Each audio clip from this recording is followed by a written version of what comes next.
Hello, a big beautiful world.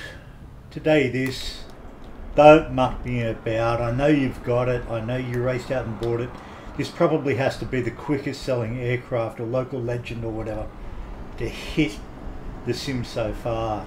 If you don't have it, I won't say anything more on the matter. I know you're going to go out and buy it. I certainly do. Yes I do, yes I do, yes I do. So to that end, sure, why not?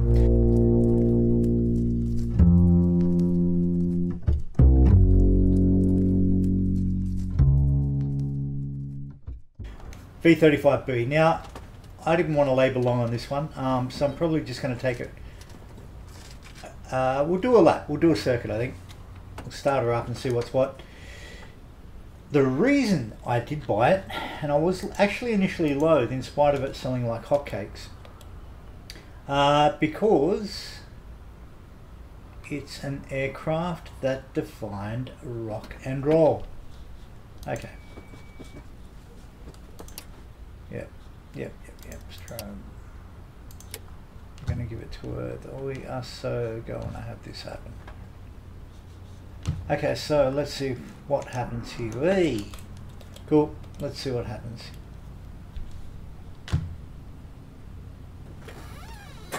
I actually had tried it in VR as well. Clear prop. Oh, I'm sure it's too late now.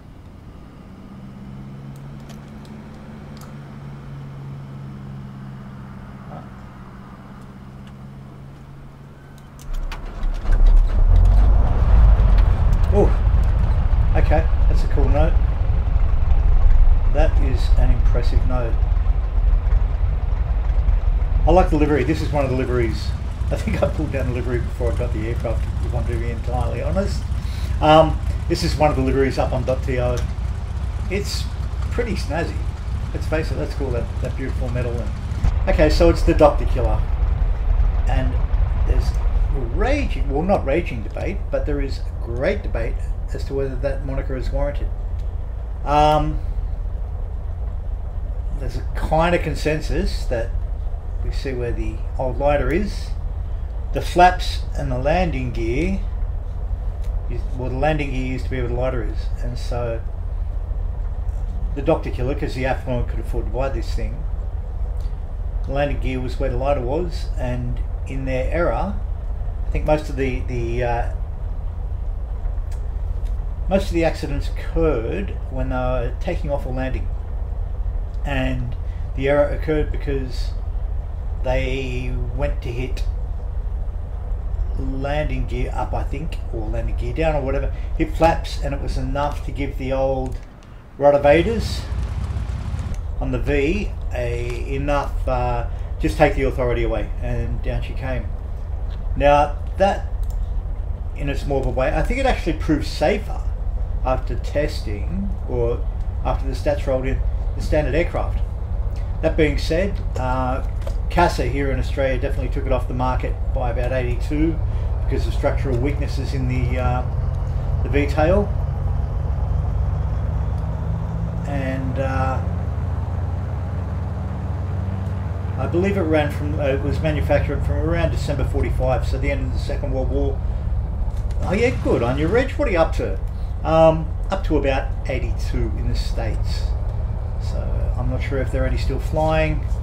Do we need that on? Probably not, but that's okay.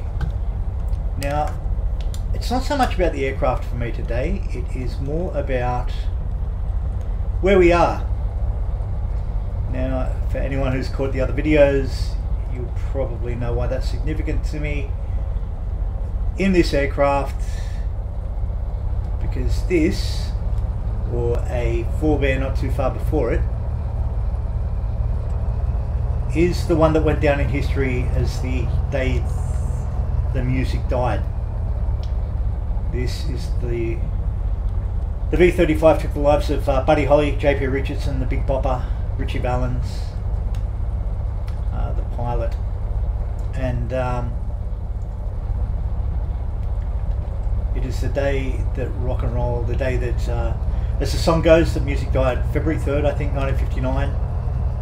And we're taking off out of Mason City the day that Buddy Holly hired it, because So Bad was, now I am hoping TrackIR does play ball, of course. So Bad were the arrangement for the gig. Buddy Holly had given up on the crickets. You know, he disbanded them. He formed a new band. He dropped management, I think. He wanted new management who weren't trying to screw him over. Ever is it the history of rock and roll. They themselves, GAC I think was the recording artist, or the management crew looking after him, and they got a whole bunch of really crap school buses to take them. I think it was 20 or 23 days, 23 gigs, 23 cities in 23 days. That was a really popular thing back in the days of rock and roll. It still is for a lot of bands. You know, you don't have to scratch the surface too much to know that there are a lot of dodgy operators in rock and roll. There's a great biography on Morris Levi, the godfather of rock in so many ways. Tommy James, from Tommy James and the Shondell, My Life, Music and Mafia. Even Frank Zappa himself referred to it. He kind of got nostalgia, a man who was notoriously non-sentimental or unsentimental, ruing for the days when old men chomping cigars would, you know, be the arbiters of what band would make it and what wouldn't, what single would hit the charts for payola or otherwise and what wouldn't. So anyway, back to Buddy Holly. So he had, even during the tour, he had Waylon Jennings on guitar by now. It was Waylon's first big gig, you know, long before he became the Outlaw. And it was a wintry day. The weather was atrocious. I think Viz was incredibly low. Light snow forecast.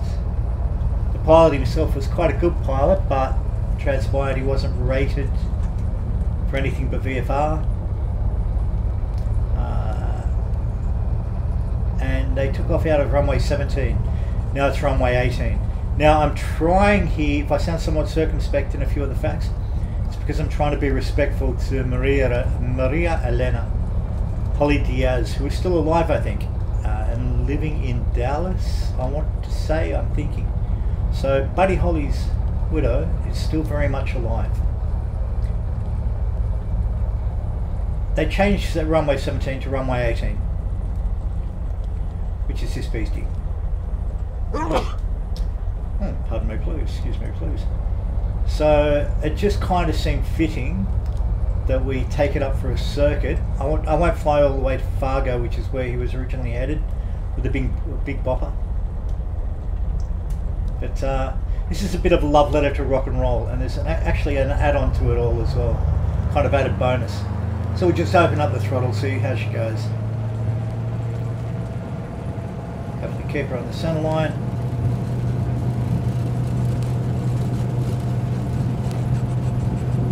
Actually, really nice on the,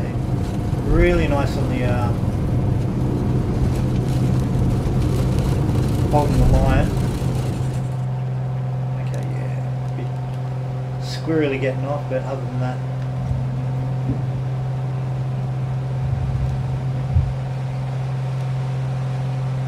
So they would have taken off out of Mason City. I think they took a left-hander as requested to get off the circuit. Took her up to about 1,000.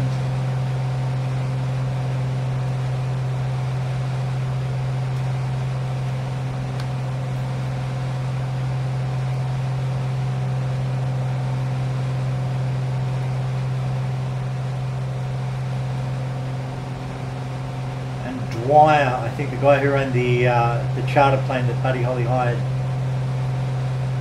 he was up in the tower, so we saw him go up, and I'm not sure if we saw him come back down. So yeah, came up out of the airfield, started heading northwest, started his northwest run up to Fargo.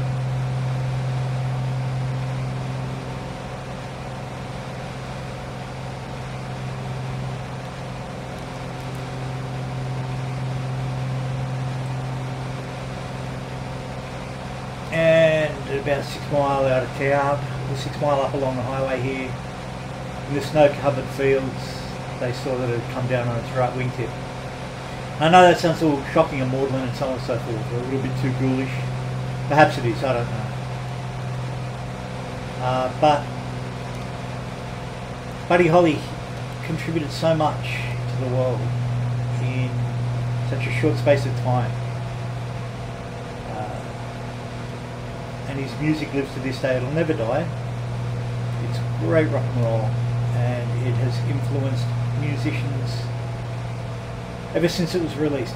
So that young 22-year-old man who died in the flight that day, along with J.P. Richardson, Big Bopper, Chantilly Lace, Richie Valens, he'd only been a star for 6 months. Dion DiMucci from Dion and the Belmonts was to also take the flight, but he lost the toss, I think, to the drummer or somebody, and so he didn't come up. They stayed on the bus. One of the drummers caught frostbite on the I think that's Crystal Springs or Crystal Lake, after which the accident itself is named. So it most likely came down here, and that fateful day, Feb 3rd, snowy day, etc., etc.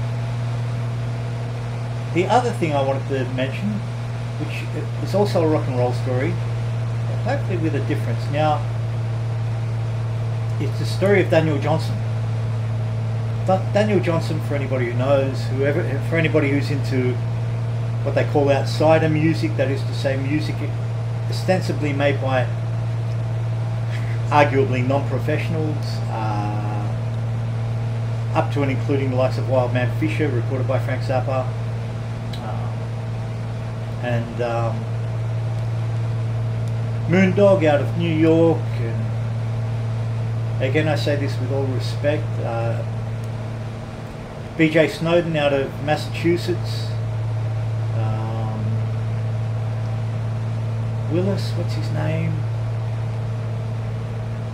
Rock and Roll McDonald's, Wesley Willis, and of course Daniel Johnston. Daniel Johnston started recording in the early 80s.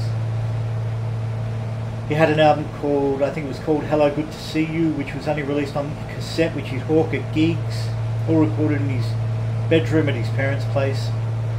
He was schizophrenic and bipolar, and yet his music is some of the loveliest pop music I think I'll ever hear. And I think that's Minneapolis St. Paul off in the distance. Let's go for a quick run over towards it.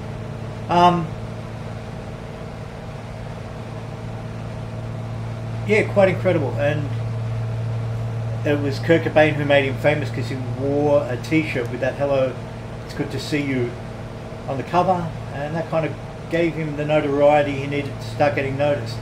There's a great documentary called The Devil in Daniel Johnston, which I highly recommend for any musicians, full stop. Because outside of music really isn't. Outside of music is the kind of music, on the one hand you laugh at, on the other hand you take your hat off to for the courage of a lot of the people. And that's not to talk about disability or disincentive or any kind of thing like that, but rather it's to acknowledge that it kind of makes you realise that there are no real lines to creative realm. People are doing what they're doing, and many would argue that it's not luck, that it's all hard work and talent. That's very much inbred into the American or even the European work ethic, Protestant work ethic. But it's bullshit. It's luck. It's as luck as much as, and I can say that entirely without sour grapes. There's such an element of luck to creativity. Ask any successful person, and they'll be the first to acknowledge that they lucked out. They were in the right place at the right time. That doesn't denigrate from the talent that they possess. It does not denigrate from the hard work and all the hard yards they put in to achieve who and what they are. But I can safely attest as somebody who's noodled in the art all my days that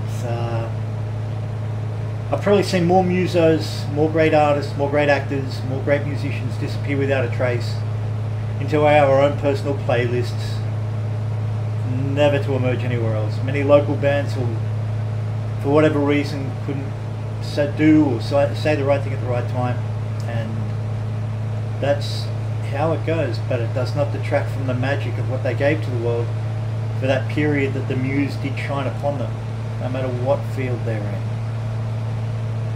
So yeah, Daniel Johnston falls into that category, and the reason I bring up Daniel Johnston is because although his father wasn't flying one of these, a Bonanza, well, to the best of my knowledge he wasn't anyway, I think he was flying a little two-seater. Daniel did manage to get a break at South by Southwest big gig in Austin, I think it was, Austin, Texas. And his father, who was a really great dad in his way, a really cool father, he came and picked him up, he flew down there to pick him up. And unfortunately, as they flew back towards, I think it was North Carolina, no, it couldn't have been that far, I don't think.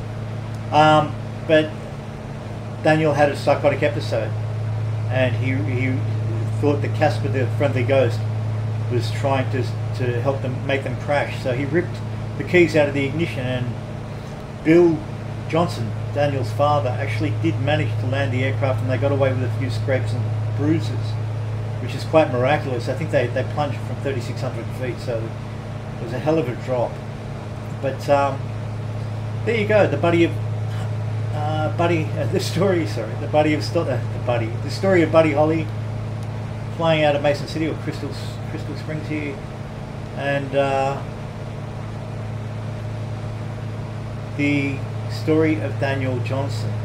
There are many others, of course, involving aircraft in the history of rock and roll, but they're just two that come to mind, and it really was born of the fact it was solely triggered by this being released as the local legend the other day. I thought, wow, Buddy Holly, quite extraordinary. In the meantime, this is lovely. This is really beautifully, it's Carenado, so you're not going to go wrong. Although, you know, I kind of wish they'd revisit the Waco biplane and do something about that bloody looping, ground looping, which is god awful, and I love that aircraft to high heaven. And I wish TrackIR would get on board so it stops trying to steal my thunder. We all bought this. Don't pretend you didn't. It's a steal at the price. You know you will fly it again and again. It is a damned good looking aircraft. What are you doing? Oh, okay, so we're coming over the outer perimeter. Awesome. Yeah, this is cool. This is bloody lovely. So is the Dr. Killer moniker warranted? I don't know. History is reassessing that. There you go, that should be 1, 2 and 3. Should now be on the inner perimeter.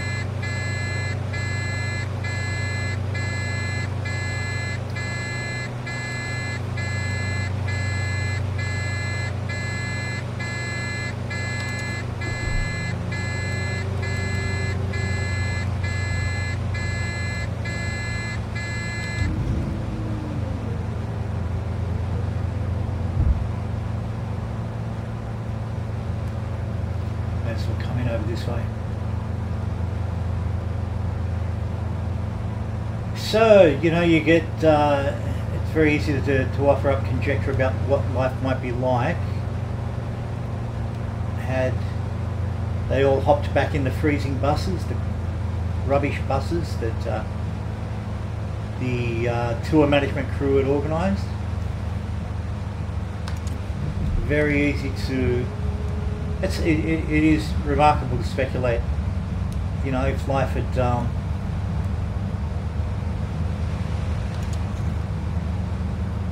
if fate had been a little different that day. But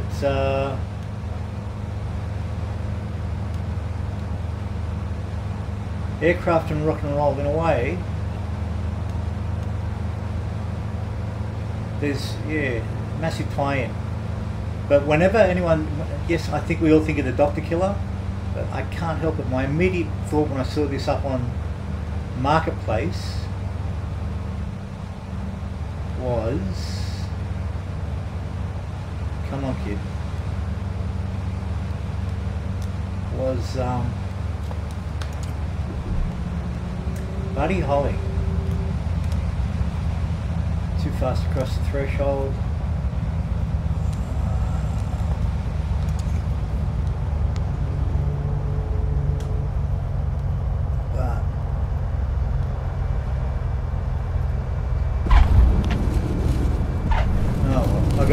bounce.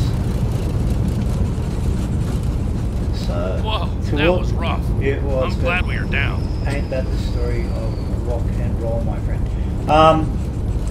20 of you out there who play music, keep doing it. Keep doing it. Whether you're an outsider, an insider, a rock star, has been, a wannabe, any of the above. Keep doing it. The Lord needs people like you. So, anytime you fly this aircraft, just remember, it's good to be a musician. To paraphrase, or to mutilate the old Mel Brooks famous line.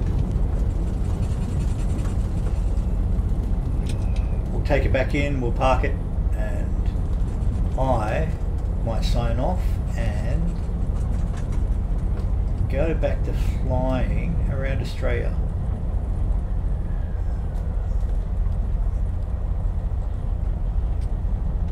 So this isn't a review, it's just a rock and roll ramble, if you will.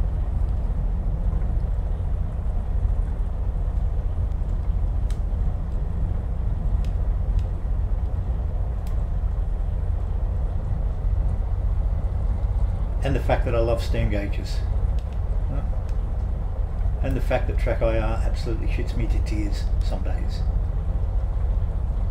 It's all good. I think it's because there's a lot of... normally I record at night where you don't have any kind of reflection, but even during the day, TrackIR has been great the past few weeks. So there you go. There you go. Actually, looking at it now, the wood paneling looks a little, you know, a little old gen. But again, local legends, I think we all kind of know what to expect. We're going to get compromises here and there. And that's cool. For 22 bucks Oz, they have done a lovely job. And the amount of liveries, like I said, I've never seen so many reviews and liveries in one day upon release of any one aircraft the way we have this thing. So obviously a lot of people have looked forward to it. I will go back. I'll probably end up going. I'll be one of the rare few who goes back to the Savoia, Marchetti, and the Dornier Var. I just happen to prefer that era. But I have no regrets in buying this. This is great. This is lovely. Did I break? Did I? Got to be tripping. Okay, so did I break that thing? Oh, looks as I did. Good on me. Good on you, Flying Lion, for breaking the avionics. You're a clever fellow. There's our beloved Buka. And another Buka over there by the look of it. Not doing acrobatics, which is somewhat rare. So, for those of you who don't know Buddy Holly, or you think that rock and roll is twee or whatever, stop that. Go out and listen to anything from Words of Love to That'll Be the Day. And understand that if you were doing anything so cool at the age of 20, then you too might go down in the annals of history. In fact, I urge you to go out and listen not only to Buddy Holly, but also to Daniel Johnson. Get off your flight sim and go and listen to that crazy rock and roll. Let's power this sucker down.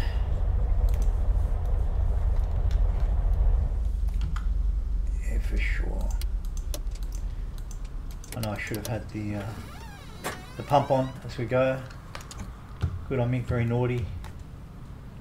Oh, come on. Okay, so you really have broken now, haven't you? Okay. Off. We're off. We're out.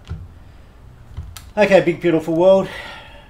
TrackIR made that more dramatic than it is. Thanks for coming on the Odyssey. Sorry, it's a little bit morbid, but like I said, that'll be my association forever.